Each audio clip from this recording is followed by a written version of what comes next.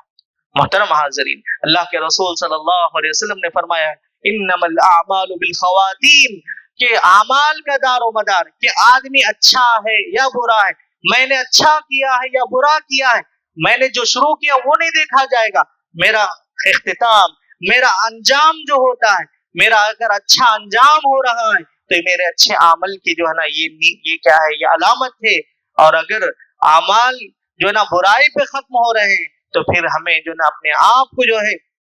محتاط کرنا چاہیے، اپنے آپ کو جو ہے نا سدھارنے کی فکر کرنا چاہیے. محترم حاضرین، جیسا کہ میں نے بتایا کہ یہ رمضان جو ہے نا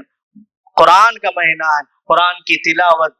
قرآن کو جو ہے نا تدبر کرنا، قرآن کو جو کا ترجمہ پڑھنا، سننا، تفسیر پڑھنا سننا، یہ جو ہے نا مبارک عمل ہے. اسلاف کے بارے میں آتا ہے کہ وہ لوگ قرآن مجید سے جو ہے نا خاص جو ہے نا تعلق پیدا کرتے تھے. اب ہمارے پاس ایک شکوہ یہ ہوتا ہے کہ مجھے قرآن ویسے پڑھنا نہیں آتا ہے کہ میں جو ہے نا قرآن جو ہے تیزی سے پڑھ کے ختم کر لوں. آپ کو جتنا پڑھنے آتا ہے، جیسا پڑھنے آتا ہے، آپ کو جو سورتیں یاد ہیں آپ انہی کو بار بار پڑھیے. آپ کے پاس وقت ہے نہیں، بلکہ وقت نکالنا چاہیے آپ کو کہ آپ جو ہے جتنا آپ کو یاد ہے تو آپ جو ہے نا مزید 1-2 سورتیں اور یاد کر لیں. میرے رمضان کا مقصد ہر آدمی کے اندر یہ خواہش ہونی چاہیے، مجھے 10 سورتیں یاد ہیں تو اس رمضان میں ایک سورت یاد کر لوں گا، چھوٹی سورت سے ہی 2 سورتیں یاد کر لوں گا. یہ شوق، یہ جذبہ اگر ہمارے اندر ہوگا تو یقیناً اللہ تعالیٰ جو ہے نا ہمیں اس کی توفیق بھی دے گا. اگر میں الحمدللہ قرآن مجید کا ایک حصہ یاد ہے، مجھے قرآن روانی سے اچھی تیزی کے ساتھ پڑھتا ہوں، تو مجھے اس بات کی فکر ہونی چاہیے کہ اس کا ترجمہ کیا ہے، اس کا مطلب کیا ہے. اگر میں قرآن پڑھ سکتا ہوں، آپ قرآن ترجمہ جو ہے آپ اردو میں پڑھنا چاہیں، تمل میں پڑھنا چاہیں، انگریزی میں پڑھنا چاہیں، آپ جس زبان میں پڑھنا چاہیں پڑھ سکتے ہیں. آج کل تو سہولت اتنی ہے کہ آپ جو ہے نا کس زبان میں چاہیں سن بھی سکتے ہیں. آپ سنیے،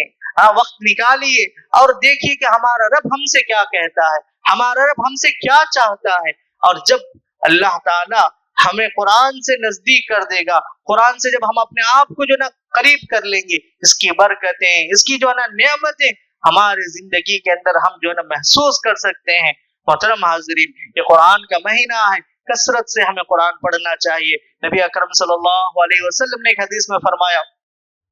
کہ جو آدمی تیزی کے ساتھ اچھے طریقے سے قرآن پڑھتا ہے تو اس کے لیے تو اپنا ثواب ہے. اللہ کے رسول نے قرآن پڑھنے کے ثواب کے متعلق فرمایا کہ الف لام میم جو ہے نا یہ 3 حرف ہے اور ہر حرف پر 10 نیکی ہے. الف لام میم اگر کوئی پڑھتا ہے تو 30 نیکیاں اس کے لیے لکھ دی جاتی ہیں. ایک اور حدیث میں اللہ کے رسول نے فرمایا کہ اگر کسی آدمی کو قرآن تیزی سے روانی کے ساتھ اسپیڈ پڑھنا نہیں آتا ہے، وہ ہجے کر کے پڑھتا ہے، اٹک کے پڑھتا ہے، تو اللہ کے رسول صلی اللہ علیہ وسلم نے فرمایا کہ اس کے لیے ڈبل اجر ہے، دگنا اجر ہے اس کے لیے. کیوں؟ اللہ کے رسول نے فرمایا ایک قرآن پڑھنے کا اور قرآن کو سیکھنے کا جو جذبہ ہے، قرآن پڑھنے کا جو شوق اس کے اندر پیدا ہو رہا ہے، اس وجہ سے اللہ تعالیٰ اسے ڈبل اجر دیتا ہے. تو محترم حاضرین، ہمیں مایوس نہیں ہونا چاہیے، ہمیں یہ جو ہے نا اپنے آپ کے اندر جو نا کمتری محسوس نہیں کرنی چاہیے کہ ہمارے بچے نا قرآن کے بڑے جز پڑھتے ہیں، بڑی صورتیں پڑھتے ہیں، ہمیں نہیں پڑھنے آتا. ہمیں جو پڑھنے آتا ہم پڑھیں، ہمیں جو پڑھنے ہمیں آتا ہے ہمیں پڑھیں، یاد کریں، سیکھیں. اور دیکھیے قرآن پڑھنے، پڑھانے، سیکھنے کے لیے کوئی جو نا عمر کی قید نہیں ہے. اللہ کے رسول کے جو صحابہ تھے وہ لوگ بڑی عمروں میں حافظ ہوئے، بڑی عمر میں لوگ قرآن پڑھے ہیں. اور اللہ کے رسول نے قرآن پڑھنے، پڑھانے، قرآن کے ساتھ وقت لگانے والے کو اللہ تعالیٰ نے کہا، اللہ کے رسول نے کہا خیرکم من تعلم القرآن وعلمہ. قرآن پڑھنا، پڑھانا، سیکھنا، سکھانا، یہ سب جو ہے نا نیکی کے کام ہے. ہمارا وقت قرآن سے جڑا ہوا جتنا ہوگا وہ ہمارے لیے خیر و برکت کا ہوگا. تو محترم حاضرین، بتانے کا مقصد یہ ہے کہ یہ مقدس مہینہ ہے، یہ برکتوں والا مہینہ ہے. اس میں ہم اپنے آپ کو سدھاریں، اپنی زندگی کو بدلیں اور اپنی زندگی ایسی بنائیں کہ اللہ تعالی ہم سے راضی ہو جائے اور ہم اللہ تعالیٰ کو راضی کرنے والے بن جائیں. آمین. وآخر دعوانا الحمدللہ رب العالمین.